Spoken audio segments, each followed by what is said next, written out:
আমাদের বাংলাদেশের জাতীয় মসজিদের ইমাম আল্লামা আব্দুল মালেক উনি খুব সুন্দর একটা কথা বলেছিলেন। গত জুমাতে উনি বলেছিলেন, শেখ মুজিবুর রহমানের হত্যাকারীকে যদি বাহির থেকে আনা যায় তাহলে অবশ্যই 100% শহীদ শরীফ উসমান হাদির হত্যাকারীকেও বাহির থেকে আনা সম্ভব। কেন আনা যাবে না? তারপর উনি আবার বলেছেন, মামলা ঝুলিয়ে রাখবেন না। মামলা ঝুলিয়ে রাখা এটা হচ্ছে খ্রিস্টানদের সভ্যতা, এটা হচ্ছে ইংরেজদের সভ্যতা। ইসলামিক কালচার মোতাবেক আপনি আসবেন, কোনো মামলা ঝুলে থাকবে না। ইনশাআল্লাহ সব মামলার আসামিকে গ্রেফতার করে তাদেরকে যতটুকু প্রাপ্য পাওনা তাদেরকে বুঝিয়ে দেওয়া হবে। কত সুন্দর চমৎকার কথা বলেছেন। এটা তো আসলে বাস্তবতা। শেখ মুজিবুর রহমানকে যারা হত্যা করেছেন এটার তীব্র নিন্দা আমরাও জানাই। শেখ মুজিবুর রহমানের হত্যাকারীকে যদি এত বছর পরে বাহির থেকে খুঁজে বের করে বাংলার জমিনে এনে যদি ওনার সাজা যদি বুক করতে হয়, ফাঁসি দিতে হয়, তাহলে আমাদের ভাই শহীদ শরীফ উসমান হাদিকে জনসম্মুখে মানুষের সামনে ওনাকে শুট করা হয়েছে, গুলি করা হয়েছে। আর আসামি যদি বাংলাদেশ ছেড়ে অন্য দেশেও চলে যায়, অবশ্যই তাকেও গ্রেফতার করে বাংলার জমিনে এনে জনতার কাতারে দাঁড় করিয়ে তাকে শুট করে হত্যা করতে হবে। এই জন্যে আমাদের জাতীয় মসজিদের ইমাম আব্দুল মালেক, আল্লাহ পাক ওনার হায়াতে তৈয়বা দান করুক, কত সুন্দর চমৎকার কথা বলেছেন। মামলা ঝুলিয়ে রাখবেন না। এটা হচ্ছে খ্রিস্টানদের সভ্যতা, এটা হচ্ছে ইংরেজদের সভ্যতা। এই সভ্যতাকে চেঞ্জ করে ইসলামিক সভ্যতা চালু করতে হবে, তাহলে কোনো মামলার ঝুলে থাকবে না, সব মামলার ইনশাল্লাহ ফাইসালা হয়ে যাবে। সম্মানিত হাজিরিন, এটা আমরাও চাই, আমাদের মনের দাবি, এটা আমাদের মনের প্রাণের দাবি। আমাদের ভাই উসমান হাদিকে যারা হত্যা করেছেন, উসমান হাদিকে যারা প্রকাশ্যে এবং যারা হত্যার পেছনে যারা ইন্ধনদাতা, যারা উসমান হাদিকে যারা এইরকম কাজে যারা সহযোগিতা করেছেন, প্রত্যেককে আইনের আওতায় এনে তাদেরকে প্রকাশ্যে বিচার করতে হবে। কারণ আজকে উসমান হাদিকে মেরেছেন, আগামীকালকে আপনাকেও মারতে পারে। এইরকম ভাবে যদি আসামে যদি প্রকাশ্যে দিবালোকে গুলি করে, শুট করে, আহা, এই বিষয়টা দেখে আমি নিজেও অবাক হয়ে গেলাম। আমার ভাবতে অবাক লাগে। আমরা আগে এইরকম একটা দৃশ্য ছবির মাধ্যমে আমরা দেখি, ছবির মাধ্যমে দেখি একজন নায়ক ব্রিলিয়ানকে এইরকম ভাবে গুলি করতেছে। বাস্তবতাতে একজন মানুষ এইরকম জনসম্মুখে, রাজধানীতে একটা মানুষকে গুলি করে মেরে ফেলতে পারে, আবার দেশ ছেড়ে পলায়ন করতে পারে। এটা তো আমার নিজের কাছে এখন একটা কাল্পনিক মনে হচ্ছে। এই জন্য আমরা এখনো চাই উসমান হাদির বিচার হোক, উসমান হাদির হত্যার বিচার হোক।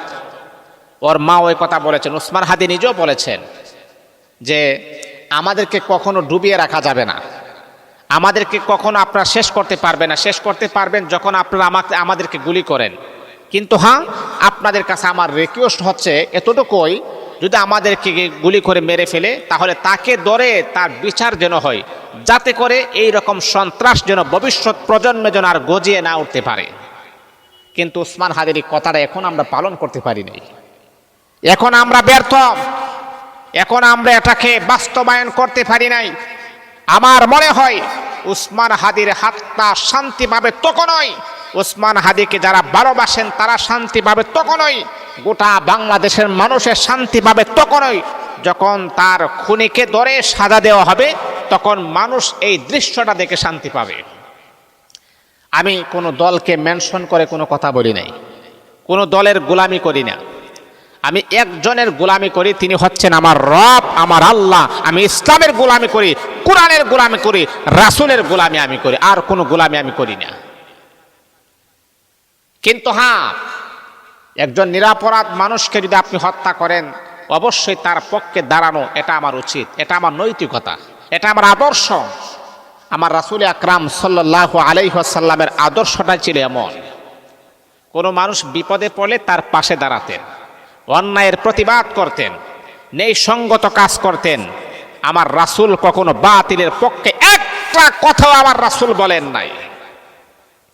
অন্যায়ের বিরুদ্ধে আমার রাসূল অ্যাকশন নিয়েছেন, জিহাদ করেছেন, তাদের সাথে গিয়ে আমার রাসূল ফাইট করেছেন, জিহাদ করেছেন, যাতে করে ন্যায় প্রতিষ্ঠিত হয়। সম্মানিত হাজিরিন, আজকে আমরা সে রাসূলের আদর্শকে আমরা ভুলে গিয়েছি। আজকে আমরা মুসলমান অ্যাক্সেস করতে ভালোবাসি। এই যে রাসূলকে নিয়ে কেউ একজন কটূক্তি করেছেন, এই জন্য আপনি তাকে গাছের সাথে ঝুলিয়ে আগুন ধরায় দিবেন, এইরকম ইসলাম আপনাকে কে শিক্ষা দিয়েছে? এটা তো ইসলামের আদর্শ নয়। একজন মানুষকে জ্বালিয়ে দেওয়া, এইরকম কালচার, এইরকম এই অবস্থান ইসলাম কখনো আমাদেরকে শিক্ষা দেয় না। এই আইন নিজের হাতে কখনো তুলবেন না, কারণ আমাদের দেশে প্রশাসন আছে, তাদের কাছে হস্তান্তর করবেন। আর আমাদের দেশের প্রশাসন এতটাই ল্যাডা মার্কা, এতটাই দুর্বল। এই যে দেখেন একজন ভাইকে যে হত্যা করা হয়েছে বা আগুনে পোড়া হয়েছে, যদি সাথে সাথে তার বিরুদ্ধে অ্যাকশন নেওয়া হয়তো, অথবা তাকে যদি 3-4 দিনের রিমান্ডে দেওয়া হতো, আর ভবিষ্যৎ প্রজন্মে যারা নবীকে গালিগালাজ করে তাদেরও কান কারা হয়ে গেল। নবীর বিরুদ্ধে কথা বললে আমাদেরকে গ্রেফতার করা হয়, রিমান্ডে নেওয়া হয়, সাজা দেওয়া হয়, না না নবী মুহাম্মদের বিরুদ্ধে কোনো কথা বলবো না, তাহলে বাবা তাদের জানটাও বেঁচে যাইত। কারণ আমাদের দেশে সবাই জানে যে আইন তাদের প্রয়োগ করতে করতে অনেক সময় লাগে, এই জন্য নিজের হাতে আইন তারা তুলে নেয়। তারপর আমি আপনাদের কাছে জোরালোভাবে অনুরোধ রাখবো, দেশের প্রশাসন যারা আছেন, সরকার বাহাদুর, আপনাদের কাছে আমার জোরালো হাত, একটু আইনটা, একটু বাস্তবায়নটা একটু দ্রুত করবেন। তা না হলে এইরকম একটা তাজা প্রাণ মানুষ আগুন জ্বালিয়ে তাকে হত্যা করতে পারতো না। কারণ তারও মা আছে, তারও বোন আছে, তারও ভাই আছে, হয়তো সে বুঝতে পারে নাই আমার নবীকে গালিগালাজ করেছেন। কারণ এটা বিশ্বাস করতে হবে, আমার নবীকে আমরা কলিজা দিয়ে মুহাব্বত করি, নবীকে আমরা কলিজা দিয়ে ভালোবাসি। আমাদের দেশের ভিতরে অনেক মানুষ দেখবেন নামাজ না পড়তে পারে, রোজা না রাখতে পারে, কোরআন তেলাওয়াত না করতে পারে, কিন্তু নবীর প্রতি তার মুহাব্বত ভালোবাসা অনেক গভীর। নবীকে গালি দিলে সে কখনো সহ্য করতে পারে না। এই জন্যে এরকম আইনটা যদি আপনার তাড়াতাড়ি এটা করতেন, ব্যবস্থা নিতেন, তাহলে এই ছেলেটাকে কখনো আগুনে ফুরানো হইতো না। আর যাতে করে ভবিষ্যতে এরকম যেন না হয়, এই দিকে অবশ্যই সরকার বাহাদুর প্রশাসন যারা আছে একটু দৃষ্টি রাখবেন। আল্লাহ পাক যেন আমাদের সরকার বাহাদুর সহ এবং আইন শৃঙ্খলার বাহিনী যারা রক্ষা করেন, আল্লাহ পাক প্রত্যেককে যেন হায়াতে তৈয়্যিবা দান করুক, বরকত দান করুক।